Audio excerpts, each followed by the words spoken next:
Good afternoon. Welcome to Talent Treasures. I'm Nancy Mackey, certified Gallup Strengths Coach, and we like to invite our Open Gate friends periodically to share some of their insights about their top talents on the Clifton Strengths 34. And today with me, I have two fun guests, Steve Politakis, CEO of Kitsap Bank, and Linda Smith, Executive Vice President and Credit Administrator of Kitsap Bank, and want to thank you both for making time in your busy schedules for us today. Great. Glad to join you. Yeah, thank you. And I had the great pleasure just to say a little more about Kitsap Bank. You are a fabulous employer. I've known about you for many years, and you're often on the top employers and best places to work list. And I know you've been implementing the Clifton Strengths as part of a culture engagement, and it's had the pleasure of working with your whole executive team, and was a super fun morning for me. So I really have enjoyed that. The Clifton Strengths, just to give folks a little background on that, is an assessment tool comprised of 34 different talent themes. And these are characteristics that we naturally are inclined towards. It's kind of how we think, and we tend to use these in our day-to-day. And what was fun about this interview is because both Linda, you and Steve share your number one talent of Relator. And folks that have this particular talent really enjoy close relationships with others. They value authentic relationships, so it's very much a relating theme. But another interesting side note, as I did dig deeper into the Relator theme, is that you're also very industrious. You like to get stuff done. So people high in Relator like to work with others towards a goal. So with that, and I'll ask you both, whoever kind of feels like chiming in first, what are some of the ways that you find the Relator plays out, first of all, just in your day-to-day? Have you seen it now that you know more about it? Well, how I kind of apply it on a regular basis, on a day-to-day basis, is just open communications, right? I mean, we work closely together as a team, have frequent, conferences or interactions. And so being open and available to improve communication at the team level is very helpful in my day-to-day. Yeah, yeah. Do you get feedback from others about that talent? Sometimes, I mean, obviously we have open communication because on a regular basis, because we've got to get things done. So, and it's quicker just to have a communication sometimes verbally than it is to write a long email that could take a little bit more time. So I think being in person and having people be available to this team is really a valuable resource. Yeah, for sure. And Steve, how about you? How do you find that plays out in your day, your Relator strengths? Well, to me, it's about the depth of the relationship, and working with so many people here at Kitsap Bank for so many years. It just lends itself where I'm really interested in what they're doing. I want to help them to be successful, and I think I come across as pretty sincere about that. So when I meet with people, and if there's a problem to solve or something that we need to do, we can kind of get through things quicker and get to the meat of the issue. And it's always great to see people feeling good about getting something accomplished and getting done. And so that's what, makes it fun for me, because to me, it all begins with people. You can have the best strategy in the world, the best technology in the world, but if you don't have great people and real relationships, to me, it all begins with that. Right. Well, and you mentioned the word sincere, and goes back to that fact that folks high in Relator really enjoy authentic relationships. And what do you think, Steve, is the kind of the secret to being authentic? I think that's something a lot of people strive for, but don't always hit the mark. Well, I think it's being able to speak your mind, but in a way that people can relate to you, and that people are interested in what you're saying. I've always loved the expression, say what you mean, don't say what you mean what you say, and don't say it mean, right? Yeah. That really means a lot to me. And I try and always remember that when I'm interacting with folks. Yeah. I think sometimes because of my position, quite frankly, sometimes people might shy away from telling me everything. Linda, in many ways, is more approachable than I am, and so people tend to gravitate towards her all the time, and it's because of her personality and being a relator. Yeah. Well, and to both of you, that approachability, it sounds like you noticed that people are willing to kind of reach out to you. What do you think it is that puts people at ease that you're doing? I think being a good listener is part of it, because you Mm-hmm. can't really solve a problem unless you hear what the problem is. And so being able to listen closely to make sure that you thoroughly understand it, and then be open to how they want to solve the problem, and then offer them suggestions on how you might approach it a little bit differently. So that's been helpful. Yeah. And that goes to that problem solving aspect of Relator, where it's, folks really like to work with a small group of others towards a goal. And so there is, like I said, that kind of executing problem solving element of the Relator theme. Do you both notice that at all, or now that you kind of know it, because that's a interesting distinction? What Linda said about being a good listener is huge, and it's taken me in many ways a long time to learn that. But when you do listen to asking the good type of right questions back to folks, that shows and demonstrates to them that you're genuinely listening and you're genuinely you're interested in what they have to say. And part of being authentic for me is I really do want to know what people think. And I love it when people disagree with me. I want to know the other side. I want to know all parts of the story, not just the way I think. And I think being genuine about that, and if people trust you and respect you, they will share that with you. Right. Yeah, for sure. And of course, as being high in Relator and myself working a lot with individuals and teams about how to really maximize those relationships, that's always music to my ears when I get to talk with folks that are high in the listening skills and the authenticity and ways that you're being. But a little tougher question, what do you see as the strategic advantage of being high in Relator? As leaders of an organization, how is that benefiting your ability to lead your teams? For me, when I'm listening to folks and I'm genuinely interested in people, and when people come to me, and I'm fortunate that I work with a lot of really sharp people, but as they're talking through their problem or their situation, by me keeping my mouth shut, it's amazing how often people can solve their own problem or walk out of my office going, okay, with me maybe saying a couple of different little things to them, which is really a blessing and a wonderful thing.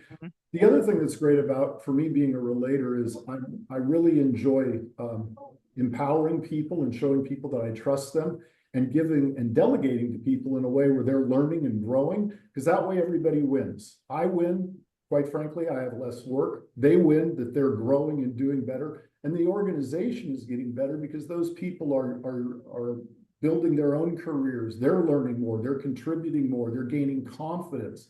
So for me, that's a big, big part of it. Yeah. Oh, I couldn't agree with you more.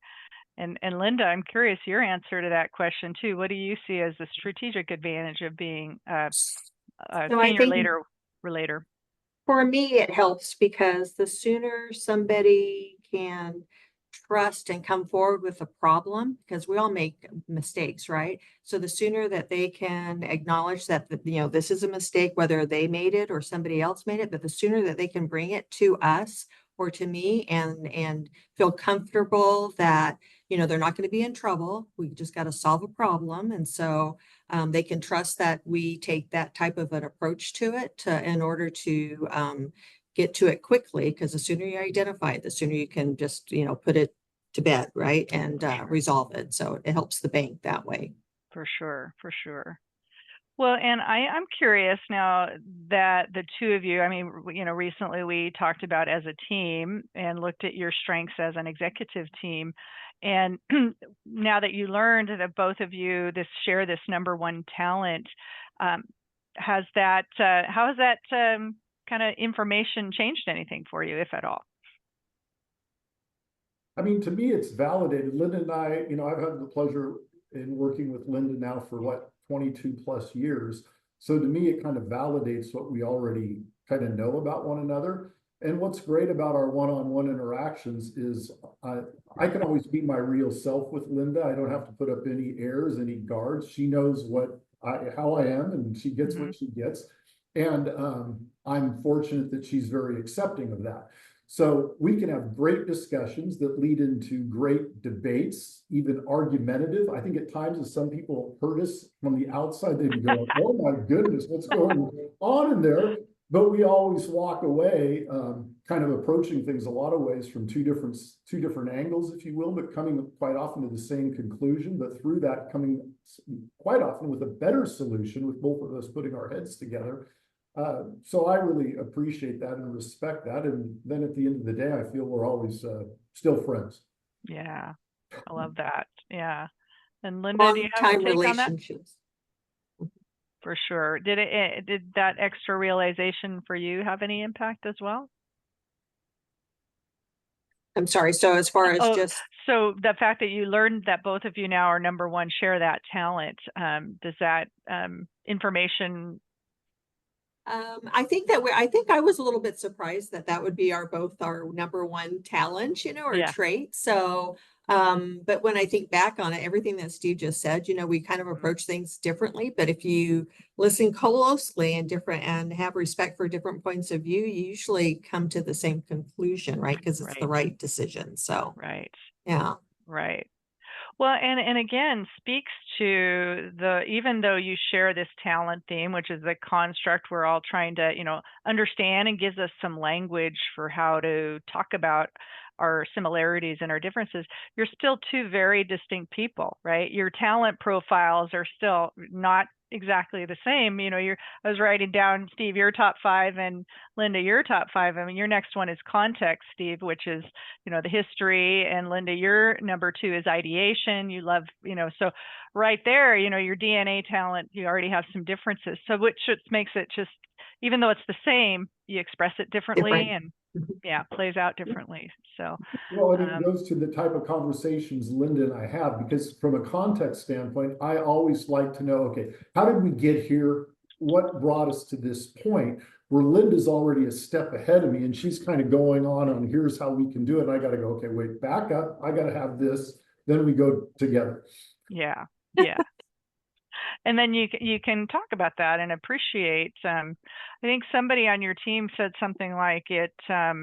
You have this language that kind of depersonalizes our differences a little bit, so it's not so much like a point of contention as it is, okay, this is just how we're different. Let's figure out how to work together about it. So, I don't know if you find that true, but I found that a really good insight. Yeah, I also think, the length of time and all that we've been through. I mean, Linda and myself, as well as others here, working at the bank the last 22 years, we've been through, the great financial crisis, probably some of the most challenging and scary times in banking and in our economy, and through some of the very, very best of times. And it's going through the highs and the lows. That's what builds any relationship. For sure. For sure. And, I'm curious, what are some ways that maybe as relators, and maybe there are, or maybe there aren't, but are there ways that others who maybe aren't high in relator frustrate you? What do people do that frustrate you? People that would frustrate me would be somebody that is giving me information that I really don't need. They're not being honest and open with me. So I've got work that needs to be done. So if you are, even though it might be business related, if it's information that's not helpful to accomplish a goal, sometimes I don't have time for that. So those are the people that I find frustrating sometimes, is that they don't understand that. So right. Yeah, I totally agree with Linda on that. And just somebody who's not, when I feel somebody's trying to play games with me or be coy versus just, let's just be real. That was tremendously frustrating for me, where, I want to walk away. Yeah. Well, and another interesting hallmark of the relator is that you enjoy, like I mentioned in the beginning, there's that industrious element, right? That we like to work towards a goal. So they say folks high in relator don't sit around much, right? You know, it's like you're always got something to do. Does that, I'm seeing some head nods that probably resonates. But there's also that element you like to work with a small group of folks, right? It would be kind of the more that group expands, you might feel less enjoyment. And curious your thoughts on that aspect of it. The bigger the group, I lose patience. You Mm. know, the smaller the group, I feel I can get things done. Linda and I solve a ton of problems, just the two of us, or maybe with one or two other people, we can cut to the quick. Because Yeah. having the patience to listen to superfluous stuff, I just, you know, I want to, because I want to get it done. There's a sense Right. of, okay, how do we keep moving this thing forward? Because to me, the great feeling of accomplishment is whether it's with me and Linda or a couple other folks, we have a problem, we have a challenge, but we're able to quickly get to the real core of it and get it done and then move on, where and I hope everybody else feels, you know, a good sense of accomplishment. Yeah. Yeah. There's that, yeah, get it done aspect. Yeah. And I totally agree with that, Steve. And the other thing that I think that we do really well is trying to educate people on the reasons why, right? So if Mm. you can explain the reasons why the way that you think, it just helps them understand the big picture of the situation, where they may not have the same, past experience on trying to solve a problem. So if you can spend a little bit more time and give them all the reasons why, I think that and then they start to trust you. It's back to that trust feature again, right? Then they understand where you're coming from. Because if they don't know the reasons why, they may not totally understand that they can trust you, because this is the benefit from that. So Yeah. Such a wonderful talent theme. How do you think others on the team benefit from the two of you? That's being the relators on the team. I think that people know that they can come to us and that we want to solve problems. We're always looking at the positive ways, the way we can efficiently do things, and you know, treating everybody with respect and trust. And they know they're going to get the real us. I don't think they feel that there's anything phony or fake. We are who we are. Yeah. Yeah. and Anything I you want to think add, Linda?